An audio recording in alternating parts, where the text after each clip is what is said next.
করার উদ্দেশ্যে গণশুনানির মূল লক্ষ্য। এ পর্যন্ত সারা দেশে বিভিন্ন পর্যায়ের কর্মচারী এবং সম্মানিত সেবা গ্রহীতা নাগরিকবৃন্দের অংশ ঘোষ, উপপরিচালক দুর্নীতি দমন কমিশন, ঝিনাইদহ। একটি চক্র কেন জানি একটি অর্থ নিয়ে থাকছে এবং আমরা সাধারণ জনগণ এমনকি আমি নিজেও জানতাম এই টাকাটা সরকারি খাতে নেওয়া হয় এবং এটি দলিল লেখার জন্যই নেওয়া হয়ে থাকে, কিন্তু পরে আমি এটা জানলাম যে আসলে এই টাকাটা সরকারি কোনো খাতে যায় না এবং এমনকি এই অঙ্কটা অনেক বড় অঙ্কেরও অর্থ তারা নিয়ে থাকে। যদি এই বিষয়ে আমরা প্রতিকার পাতাম খুব উপকার হতো। কুষ্টিয়া জেলায় আয়োজিত গণশুনানি পুলিশ সুপার কুষ্টিয়া অনুষ্ঠানের সভাপতি এবং মডারেটর হিসেবে উপস্থিত আছেন কুষ্টিয়া জেলা সদর উপজেলার বিভিন্ন সরকারি স্বায়ত্তশাসিত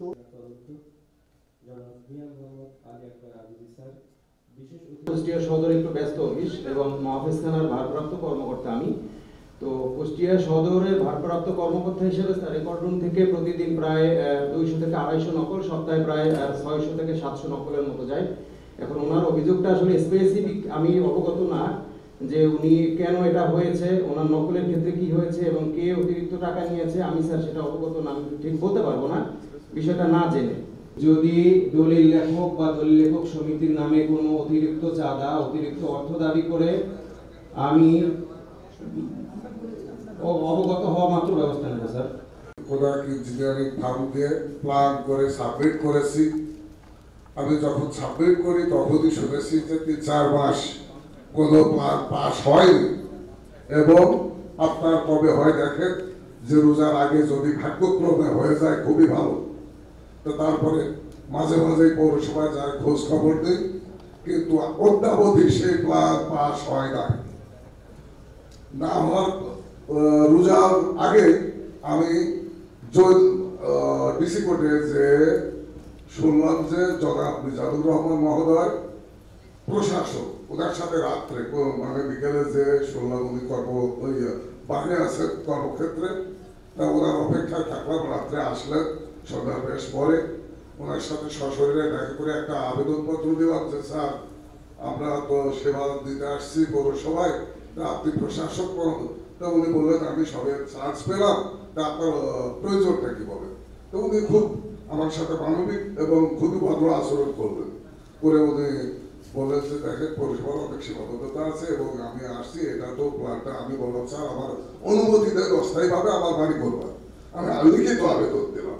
তো উনি বললেন যে এর সাথে সংশ্লিষ্ট আরো কয়েকজন আছে। তো তারপরে শুনলাম যে পাশ হয়ে যাবে, অদ্যাবধি সেই প্ল্যান পাস হয়নি এবং আমি শুনেছি আমার আগেও যারা 3 মাস আগে দিয়েছিলেন তাদেরটাও পাস হয়নি। আজ বোধহয় 7-8 মাস বা তারও অধিককাল পৌরসভায় কোনো বাড়ির নকশা বা ডিজাইন পাস হয় না, এই ব্যাপারে কোনো মিটিং হয় না। In the mean time housing এর বিষয়ে গণপূর্ত অধিদপ্তরের বা গণপূর্ত মন্ত্রণালয়ের আরেকটা পরিপত্র রয়েছে।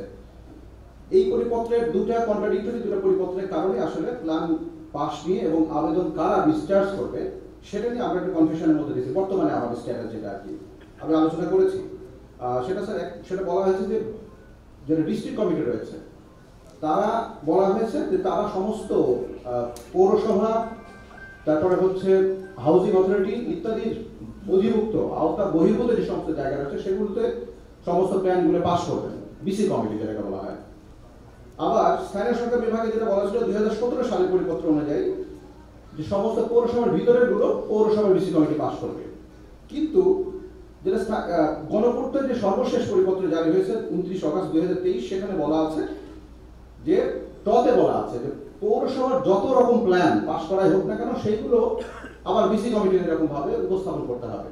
এই কন্ট্রাডিকশনের কারণে আমার মনে হয় আমার পূর্ববর্তী যারা ছিলেন তারাও পাস করে নাই এবং আমি সর্বশেষ বিষয়টা নিয়ে আমার সমস্ত কাউন্সিল, আমার সহায়ক কর্মকর্তা, আমাদের এক্সেল সম্বল রয়েছেন, পিডব্লিউডি এক্সেল থেকে শুরু করে আমাদের কাউন্সিলরদের পরিবর্তে স্যার ইতিমধ্যে পুনর্গঠন করা হয়েছে আমাদের পৌরসভা। সেখানে আমাদের কোর অফিসার বৃন্দ রয়েছেন, জেলা এক্সেল এনজিডি আছেন, এক্সেল পিডব্লিউডি আছেন, জনস্বাস্থ্য রয়েছেন, কৃষি কর্মকর্তা রয়েছেন। সবাই মিলে আমরা একটা সিদ্ধান্ত নেওয়ার জন্য ইতিমধ্যে গত 24 তারিখ আমরা এরকম ভাবে আমাদের একটা মিটিং এর আমরা আয়োজন করেছিলাম। এই গণশুনানি অনুষ্ঠান আয়োজনের উদ্দেশ্যটাই হচ্ছে যাতে একটা সমাজকে কখনোই দুর্নীতিমুক্ত করা সম্ভব না, যেখানে উন্নয়নের কাজ চলমান রয়েছে এবং বিভিন্ন ধরনের সেবা দেয়া নেওয়ার বিষয় আছে। আমরা এই জন্য যতটুকু সম্ভব অর্থাৎ দুর্নীতিকে একেবারে সর্বনিম্ন পর্যায়ে নামিয়ে আনার উদ্দেশ্য হচ্ছে এই গণশুনানিটা, অর্থাৎ সবার মধ্যে জনগণ যারা সেবা গ্রহণ করে তাদের মধ্যে এই আস্থা যেন তৈরি হয়, তারা সরকারের যে কোনো দপ্তরে গেলে তারা যে সুবিধাটুকু পাওয়ার কথা, যে সেবাটা পাওয়ার কথা, যেন ওই সেবাদানকারী প্রতিষ্ঠান তাদের কথাবার্তাগুলো শোনেন, রেসপন্স করেন। যদি আমি আমার পুলিশের কথা বলি, তাহলে আমার এই ক্ষেত্রে দুর্নীতিমুক্ত অথবা একটা ভালো সেবা দেওয়ার উদ্দেশ্যটা হচ্ছে বা প্রসেসটা এরকম হইতে পারে যে কোনো লোক যদি থানায় যাবে, কোনো ক্যাম্পে যায়, আমার পুলিশ সেই লোকটার কথা শুনবে, সেই কথা শুনে যদি আইনসঙ্গত হয় অবশ্যই সেখানে তৎক্ষণাৎ এবং দ্রুততার সাথে রেসপন্স করবে। এখন যদি এখন খবর দিল 1 ঘন্টা পর রেসপন্স করলো, 2 ঘন্টা পর রেসপন্স করলো, তাহলে কিন্তু এটা সঠিক হলো না। অর্থাৎ যে সময়ে তাকে রেসপন্স করার কথা সেই সময় যাওয়া উচিত। এখানে যদি সে 1 দিন 2 দিন লেট করে, তাহলে সেটাও কিন্তু তার কর্তব্যে গাফিলতি বা কর্তব্য অবহেলা হিসেবে বিবেচিত হবে এবং এটাও ওয়ান কাইন্ডস অফ দুর্নীতি হিসেবে কনসিডার করা হবে, অর্থাৎ সেটা দায়িত্বটা ঠিকমতো পালন করছে না। তো এখানে যে সকল ডিপার্টমেন্ট, অর্থাৎ সরকারের প্রায় অনেকগুলো ডিপার্টমেন্ট এখানে কাজ করতেছেন, সেই সকল ডিপার্টমেন্ট থেকে মানুষ বিভিন্নভাবে সেবা গ্রহণ করার জন্য যায়। এখানে তারা আপনারা উপস্থিত রয়েছেন বিভিন্ন ডিপার্টমেন্টের সরকারি দপ্তরের কর্মচারী কর্মকর্তাবৃন্দ, একই সাথে এই কুষ্টিয়া জেলার সর্বস্তরের জনগণ এবং যারা স্টেক হোল্ডার, যারা বিভিন্ন ধরনের এই উন্নয়ন প্রোগ্রামে অংশগ্রহণ করেন এবং এই আমাদের কাজগুলোকে সহজতর করেন, তাদেরকে আমি সবাইকে আন্তরিকভাবে ধন্যবাদ জানাচ্ছি। এই অনুষ্ঠানের পরেও পরবর্তীতে প্রতিটা কার্যক্রমে, প্রতিদিন আমাদের রেগুলার কার্যক্রমে যাতে আমরা নিজেদের মধ্যে একটা এই সেতুবন্ধন তৈরি করতে পারি। আমাদের মাননীয় কমিশনার বলে দিয়েছেন, যদি আমরা আগামী 1 বছর পরে কুষ্টিয়াকে দুর্নীতিমুক্ত হিসেবে একটি সাইনবোর্ড টানাতে পারি, তাহলে ওনারা খুশি হবেন। আমি যতদূর জানি বাংলাদেশে অনেক জায়গাতেই দুর্নীতি মুক্ত জেলা বা উপজেলা ঘোষণা করা হয়েছিল, সাইনবোর্ড করা হয়েছিল, কিন্তু বাস্তবে সেটি হয়নি। এখনো জুলাই আগস্টে যে ঘটনা ঘটেছে, সেই ঘটনা যদি না ঘটতো, সেই অভ্যুত্থান যদি না হতো, বিপ্লব যদি না হতো, আজকে আমরা এখানে অনেকেই এই মঞ্চে উপবিষ্ট থাকতাম না। এই বিষয়গুলি আমাদের নাড়া দেয়। জুলাই অভ্যুত্থান হয়েছে একটি মিথস্ক্রিয়ার মধ্যে। সেই মিথস্ক্রিয়ার স্পিরিট আমরা এখন অনেকে মিস ইন্টারপ্রেট করি। এখনো আমরা নিজেদেরকে জাস্টিফাই করার চেষ্টা করি যে হ্যাঁ, আমি ঠিক আছে, আমার দপ্তর ঠিক আছে, অনেকেই করি। এবং এই জাস্টিফাই করার জন্যই অনেকে এখনো আমাদের কাছে অভিযোগ করতে ভয় পায়, এই ভয়ের থেকে বেরিয়ে আসতে। এখনো আমরা জানি, আমরা আমি যে দপ্তরে কাজ করি, আমি বলি যে আমার দপ্তর ঠিক আছে, এটা একটা প্রধান ব্যারিয়ার আমার কাছে মনে হয়।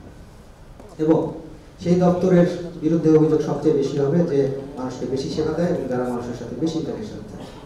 এটা আমার ব্যক্তিগত মতামত। ঘুষ আমরা দিব না, উইন উইন সিচুয়েশনে ঘুষ দেওয়া হয়, সে ঘুষ দিয়ে খুশি হবে। সুতরাং আমাদের সবচেয়ে যে বড় জিনিসটি দরকার, সেটা হলো মানসিকতার পরিবর্তন। আমাদের মাইন্ডসেট চেঞ্জ করতে হবে। মাইন্ডসেট যতদিন চেঞ্জ করতে না পারবো, দুর্নীতি দূর করা খুবই মুশকিল।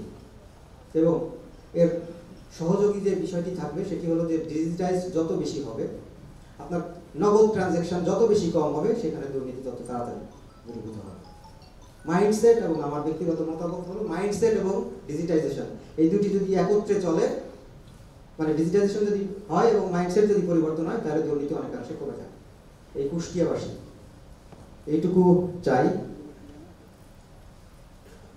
যে আমাদের কুষ্টিয়া যেন মডেল হয়। আমি বলবো না যে শুধু সাইনবোর্ড সর্বস্ব, দুর্নীতিমুক্ত জেলা কুষ্টিয়া হোক। আমি চাই সত্যিকার অর্থেই দুর্নীতিমুক্ত হোক। সাইনবোর্ড পরের ব্যাপার। সাইনবোর্ড জনগণ টানিয়ে দেবে, আমি টানাবো না, আমি জেলা প্রশাসক টানাবো না। সাইনবোর্ড জনগণ টানিয়ে দিবে যে হ্যাঁ, এটা দুর্নীতিমুক্ত জেলা। সেলফ রেসপন্সিবিলিটি হারিয়ে গেছে, এটা অর্জন করতে হবে। অর্জন করা খুব কঠিন। আমাদের ব্যক্তি সচেতনতা, আমার কর্মজীবনের কর্মপরিধির যে দায় এবং দায়িত্ব, প্রিভিলেজগুলো এনজয় করছি, কিন্তু দায় আর দায়িত্বের সাথে যোজন যোজন দূরে আমরা চলে যাচ্ছি। এই দায়িত্ব পালনে আমাদের প্রতিশ্রুতিবদ্ধ হতে হবে, আর প্রতিশ্রুতিবদ্ধ আপনারাই করতে পারবেন না। দয়া করে আপনারা এই ব্যাপারে সোচ্চার হন। হ্যাঁ, আমাদের মাননীয় কমিশনার ব্রিগেডিয়ার আহসান যেভাবে বললেন যে এটাকে দুর্নীতিমুক্ত জেলা হিসাবে ঘোষণা করুন, আপনারাই করবেন, আপনারাই বলবেন যে ঘুষ দিল না ওই লোকটি, তার কাজটা সে পাচ্ছে কিনা সেটাও দেখব। আমরা এসিল্যান্ড সাহেবের কাছে যাব। এসিল্যান্ড একজন বিশেষ অফিসার, তার ক্যারিয়ার আছে সামনে, অনাবিল তার ভবিষ্যৎ, তিনি কখনোই তার ভবিষ্যৎকে ম্লান করতে চাইবেন না। তাতেও যদি মনে হয় যে না তিনি শরবতের গ্লাসে লেবুর রস হয়ে গেছেন, তাহলে আপনি এডিসি সাহেবকে বলেন, ডিসি সাহেবকে বলেন, প্রতিকার নিশ্চয়ই পাবেন। সবাই খারাপ না, গ্রামে বালু থাকবেই, একজন দুজন কর্মচারী প্রজাতন্ত্রে, আমরা সবাই কিন্তু কর্মচারী। আমরা ওই যে কর্মকর্তা, এটা আমাদের আর্টিফিশিয়াল একটা ভ্যানিটি। এটা সংবিধানে একেবারে এমএলএসএস, এখন তো এমএলএস হচ্ছে অফিস সহায়ক কর্মচারী, ওখান থেকে শুরু করে মাননীয় ক্যাবিনেট সচিব প্রত্যেকেই সরকারি কর্মচারী, প্রজাতন্ত্রের কর্মচারী। তো এই হিসাবে আমরা যেহেতু সেবা দেওয়ার জন্য প্রতিশ্রুতিবদ্ধ, আমাদের কাছ থেকে কাজ আদায় করে নেওয়ার দায়িত্বটা কিন্তু আপনাদের। আর আপনারা যদি মনে করেন যে প্যাকেজে আছি, চিন্তার কোনো কারণ নেই, তাহলে বেকার এইরকম নাটক মঞ্চায়নের কোনো দরকার নেই। তাহলে আপনাদের মূল্যবান সময় নষ্ট করে আজকে এসছেন, এর কোনো সুফল আপনারা, আমি তো মনে করি না যে পাবেন। যদি আপনারা প্রজাতন্ত্রের কর্মচারীদেরকে যদি মনিটর না করেন, বাজার নিয়ন্ত্রণকারী কর্তৃপক্ষ যারা আছেন, কাউন্সিলর কিংবা ভোক্তা অধিকার থেকে যাদেরকে মাঝে মধ্যে দেখেছি, তারাও তো সন্তুষ্ট হয়ে চলে যান, দিয়ে ছাগির গায়ে ছাগলের সিল মেরে চলে যান, খাসির সিল মেরে চলে যান। বিনিময়ে কি ওনার গাড়িতে হয়তো 5 কেজি বস্তু দিয়ে দিয়েছে বসায়। কি করবো, কোন দিকে যাব? এগুলো থেকে বেরিয়ে আসার জন্য ওখানেও পাহারা দিতে হবে, যে সিল যেখানে যেভাবে মারছে মারুক, গাড়ির কাছে থাকবো, দেখি গাড়ির মধ্যে কি ঢোকে, একটু পাহারা দেন। পাহারা না দিলে ক্ষেতের ফসলও তো চড়ে নিয়ে যায়। আমরা বলছি না যে আমরা হাত ব্যবহার করব, কিন্তু আমরা তো বিবেকবান মানুষ, আমি প্রতিবাদ করতে পারি। যেমন প্রতিবাদ করে জুলাইয়ের 36 দিনের প্রতিবাদের সুফল সারা পৃথিবী দেখেছে, সারা পৃথিবী জেনে গেছে যে এই জাতি কত দুর্ধর্ষ। এই জাতি দুর্নীতিকে, যেটা সেই দুর্নীতিটা ছিল ব্যাপক হারের দুর্নীতি, রাজনৈতিক দুর্নীতি, প্রশাসনিক দুর্নীতি। আমরা চাই ক্ষুদ্র ক্ষুদ্র দুর্নীতিগুলো থেকে প্রত্যেকটা পরিবার মুক্ত হোক। আমি যখন চাকরি করি, ধরে নিন আমি জেলা জজের চাকরি করি, একেবারে সিনিয়র জেলা জজ, গ্রেড 1 স্যালারি, তারপরেও তো আমার সে আয়ের সীমাবদ্ধতা আছে, কিন্তু আমার বাড়িতে উপহার সামগ্রী যা আসছে তার কয়েক লক্ষ টাকা। ওই সন্তানদের কি একটু মনে হয় না বাবাকে জিজ্ঞেস করার, বাবা তোমার আয়ের চেয়ে বেশি উপহার সামগ্রী আসছে, পণ্য আসছে, কোথা থেকে আসছে? একটাবার বলতেন, এই হতভাগ্য বাবা মাথা নিচু হয়ে যেত ওই সন্তানের কাছে। বেগম সাহেবেরাও পেলেই খুশি, আমি শ্রদ্ধা রেখে বলছি, ক্ষমা করবেন আমাকে, কিন্তু একটাবার যদি আপনার সাহেবকে জিজ্ঞেস করেন, তোমার যা সামর্থ্য তার চেয়ে বেশি নিয়ে আসছো, ধার করেছো না টাকা ঢেলেছো না ঘুষ খেয়েছো, কি করেছো? 3টার কোনোটাতেই আমি রাজি না। কেন ধার করবা? কোথা থেকে শোধ করবো? একটিবার বলুন, একটু মুখ খুলুন, দেখবেন প্রতিটা ঘর থেকে ধীরে ধীরে ধীরে ধীরে দুর্নীতি মুক্ত হবে।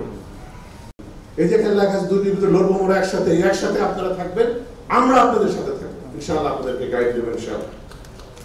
এবং আপনারা যদি চেষ্টা করেন তাহলে ইনশাআল্লাহ দুর্নীতি, অবশ্যই দুর্নীতি সংগ্রামে আমরা জয়ী হব। আমি আপনাদের কাছে 2টা অনুরোধ নিয়ে আসছি।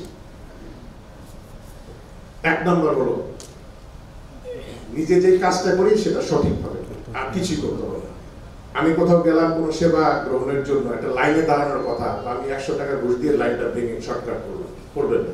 একটু কষ্ট করে, নিজে যা করার হচ্ছে ওইটুকু সঠিক কাজটা করে। আর 2 নম্বর হচ্ছে ঘুষ দিবেন না, ঘুষ দিবেন না, ঘুষ দিবেন না। আমি কিন্তু আপনাদেরকে দাবি করতেছি না যে আমাদের বাচ্চারা যে রক্ত দিয়ে গেছে, জীবন দিয়ে গেছে, আপনাদের জীবন দেন, রক্ত দেন, এত বড় দাবি করবো না। আমি শুধু বলবো যে ঘুষ দিবেন না। বাচ্চারা আমাদেরকে প্রতিবাদ করতে শিখায় গেছে, কিভাবে প্রতিবাদ করতে হয়, নিরস্ত্র হয়ে বুক পেতে দিয়েছে তারা গুলির সামনে। আপনাদের এত কিছু করতে হবে, শুধু ঘুষ দিবেন না, ঘুষের বিরুদ্ধে প্রতিবাদী হন। ঘুষ দাতাকে ঘুষ চাইলে চিৎকার করে উঠুন, ভিডিও করুন, অডিও রেকর্ড করুন, আমাদের 106 এ ফোন করুন, আমাদের জেলা প্রশাসনের কাছে কমপ্লেইন করুন। কখনো ছেড়ে দেবেন না ঘুষ দাতাকে।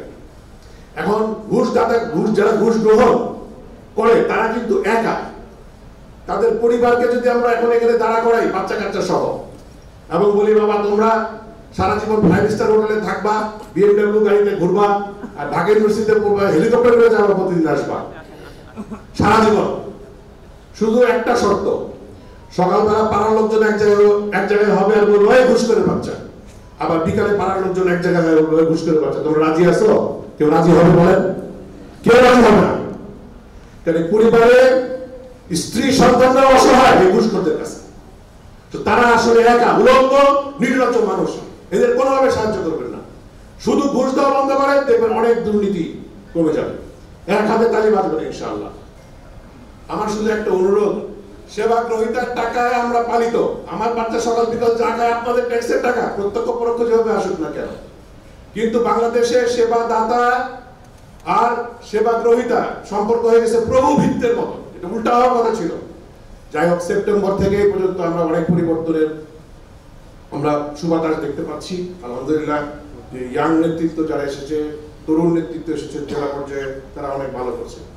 আমরা যদি সকালে উঠে একটু চিন্তা করি যে আজকে যে আমি অফিসে আসলাম এবং আমার বাসায় যাবো, বাচ্চা কাচ্চারা যা খাওয়া দাওয়া করবে আজকে, যাদের টাকায়, তাদের মধ্যে কেউ কেউ আসবে আমার কাছে সেবা গ্রহণের জন্য।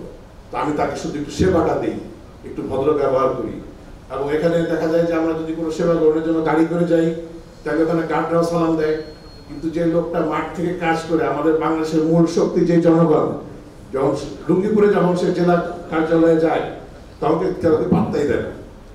তারা অনেক কিছু বুঝেও তো না, যে ফরক, সংযুক্ত, কলাম, এগুলো তো তারা কিছু বুঝে না, কেউ তাদেরকে বুঝেও দেয় না, যার জন্য দালাল চক্র গড়ে ওঠে। তো আমাদের এই জিনিসটা একটু আন্তরিক পরিবর্তন আনতে হবে। পরিশেষে আমি আপনাদের চ্যালেঞ্জ দিয়ে যাই, 1 বছরের জন্য, 1 বছরের মধ্যে আপনারা কুষ্টিয়া জেলাকে ঘোষণা করেন দুর্নীতি মুক্ত জেলা। পারবেন আপনারা? ইনশাআল্লাহ সম্ভব, অবশ্যই সম্ভব। কারণ আপনারা ঘুষ দিবেন না, তারা যতই ঘুষ চাক দিবেন, ইনশাআল্লাহ সম্ভব।